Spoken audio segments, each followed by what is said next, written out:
Hello everyone, welcome to my mini blog. তো আজকে তোমাদের সাথে আমি একটি হেয়ার রেমেডি শেয়ার করতে এসেছি। যাদের হেয়ারটা প্রচণ্ড পরিমাণে রাফ এবং হেয়ার ফলে প্রবলেম হচ্ছে, তারা কিন্তু সপ্তাহটা ইউজ করতে পারো একবার।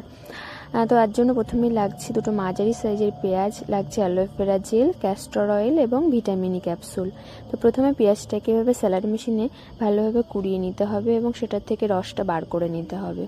এবারে রসের মধ্যে 1 চামচ ক্যাস্টর অয়েল, একটা ভিটামিন ই ক্যাপসুল এবং অর্ধেক চামচ অ্যালোভেরা জেল মিশিয়ে নিয়ে সুন্দরভাবে এটাকে ব্লেন্ড করে নিতে হবে। তারপর তুলোর সাহায্যে এভাবে ভিজিয়ে মাথার স্কাল্পে সুন্দরভাবে লাগাতে হবে এবং প্রতিটা চুলের গোড়ায় যেন ভালোভাবে পৌঁছায়। তো এক্সট্রা যে অয়েলটা থাকছে সেটা এভাবে পুরো চুলে অ্যাপ্লাই করে নিতে হবে এবং হালকা হাতে 5 থেকে 10 মিনিট ম্যাসাজ করতে হবে স্কাল্পটা। তারপর শ্যাম্পু দিয়ে ওয়াশ করার পর রেজাল্টটা দেখতেই পাচ্ছ, চুলটা কতটা শাইনি এবং সিল্কি হয়েছে। তো এই রেমেডিটা তোমরা ইউজ করতে পারো, আর ভালো লাগলে একটা সাবস্ক্রাইব করে দিও। বাই।